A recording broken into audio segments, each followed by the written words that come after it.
मैं जहां देख सकता हूं मुझे लोग ही लोग दिखते हैं, बाकी कुछ दिखता ही नहीं है। अपनी विनम्र श्रद्धांजलि देता हूं।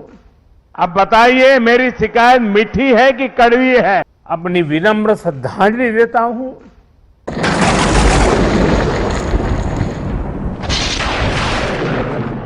प्रधानमंत्री अगर तब मान जाते तो अब रोना नहीं पड़ता, अगर तब सचेत होते तो अब लाखों आत्माओं को श्रद्धांजलि नहीं देनी पड़ती। ये प्रधानमंत्री जी का फैलाया हुआ रैली कोरोना है जिस पर आज रो रहे हैं। मैं अपने वो सारे वीडियोस निकालकर आपको दिखा सकती हूँ जिसमें मैं कहती रह गई कि कोरोना के टाइम पर मोदी जी की ये रैलियां लाखों लोगों की जान ले लेंगी, लेकिन ना प्रधानमंत्री जी ने सुना ना उनकी कैबिनेट ने। जहां बीमार वहीं उपचार। देश ने जहां बीमार वहां लाशों के अंबार देखे हैं, जहां बीमार वहां मांस नोचने को कुत्ते तैयार देखे हैं। देश ने जहां बीमार वहां हाहाकार देखा है। इन सब के बाद आपने जहां बीमार वहां उपचार, ये बताने में बड़ी देर कर दी है। बातों के बताशे बनाने में देश पहले ही से बहुत आगे था। अगर ऐसा ना होता तो भले ही लोग प्राकृतिक आपदाओं और महामारियों में मरते, लेकिन उनको ऑक्सीजन मिलती, उनको अस्पताल मिलते, उनको बेड मिलते, उनको इंजेक्शन मिलते, उनको श्मशान मिलते। हम अपनी सारी नाकामियां, देश में किया गया नरसंहार बातों के बताशों के पीछे ही तो छिपाते आए हैं। तिवारी जी ने बहुत विस्तार से मुझे बताया कि उन्होंने पीडियाट्रिक के लिए बच्चों को अगर कोरोना होता है क्या क्या करना चाहिए, पूरी व्यवस्था विकसित की। और काफी अच्छा लगा मुझे कि well in advance productively Uttar Pradesh सरकार इस पर काम कर रही है। मोदी जी यूपी के मुख्य सचिव तिवारी जी ने बताया और आपने मान लिया और आपको काफी अच्छा भी लगा। क्या आपने तिवारी जी से पूछा कि ओ तिवारी जी, लखनऊ श्मशान घाट कैसे बन गया? जब इतना अच्छा काम किए हैं तो शमशान में लाशों की जगह कैसे कम पड़ गई? क्यों अस्पतालों के बाहर लोग तड़प तड़प कर मर गए? तिवारी जी ने बता दिया और आपको अच्छा लग गया। क्या आपको मालूम है कि जिस लखनऊ में तिवारी जी का दरबार है वहां कितने लोगों की मौतें हुई? आप पूछते तो पता चलता तिवारी जी ने कितना तगड़ा काम करके दिखाया है। तारीफ के बदले तारीफ सुनने का खेल बंद कीजिए।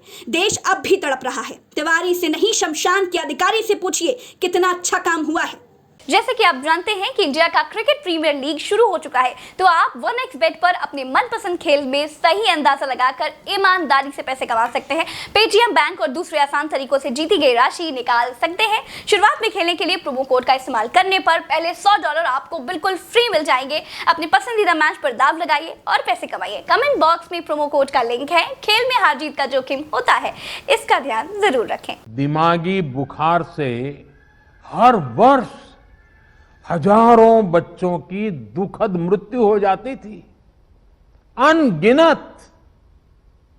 और आपको याद होगा, आज हमारे योगी जी जो मुख्यमंत्री जी हैं, वे जब पहले सांसद थे पार्लियामेंट में, इन बच्चों की जिंदगी को जिस प्रकार से बच्चों की मृत्यु एक के बाद होती रहती थी, वो फूट फूट करके पार्लियामेंट में रोए थे।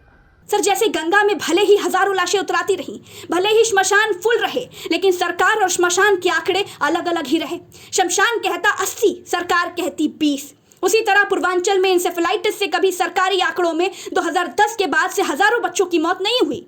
2010 में 553 मरे, 2011 में 606 मरे, 2012 में 580 मरे, साल 2013 में 656 मरे, साल 2014 में 661 मरे, साल 2015 में 521 मरे, साल 2016 में 694 मरे। आंकड़े छिपाने में पिछले वाले आज के कोरोना वालों की तरह ही थे शायद। और उसके बाद आ गया 2017, तब से राम राज का उदय हुआ। मरे उसके बाद भी, लेकिन राम राज में मरना वरना कहाँ माना जाता है, मोक्ष में गिना जाने लगा। बीआरडी मेडिकल कॉलेज में ऑक्सीजन कांड को भी मोक्ष का द्वार मानिए और डॉक्टर कफील खान को उसका दरबान।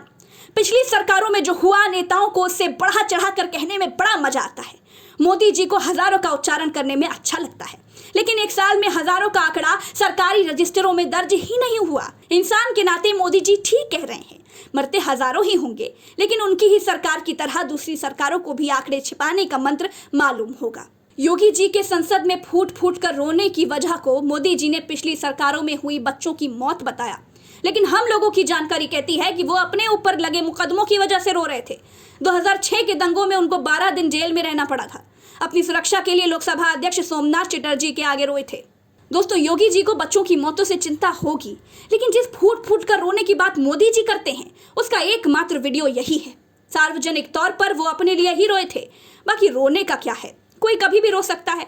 संसद में रोना कोई जरूरी थोड़ी है। मोदी जी के मुताबिक योगी जी बहुत संवेदनशील थे। मुझे जिस प्रकार से राजनीतिक पूर्वाग्रह का शिकार बनाया जा रहा है, मैं केवल आपसे अनुरोध करने के लिए आया हूं, क्या मैं इस सदन का सदस्य हूं या नहीं हूं, और क्या यह सदन मुझे संरक्षण दे पाएगा या नहीं दे पाएगा। लेकिन योगी जी की ही सरकार में उनके ही स्वास्थ्य मंत्री सिद्धार्थनाथ सिंह ने पूर्वांचल में बच्चों की इंसेफेलाइटिस से हो रही मौतों का आंकड़ा गिनाते हुए बताया था कि अगस्त में तो बच्चे मरते ही हैं। खैर दोस्तों, चलते हैं। राम राम, दुआ सलाम, जय हिंद। जनता जनार्दन का राजी नाराजी के स्वर को भी सुनना पड़ता है।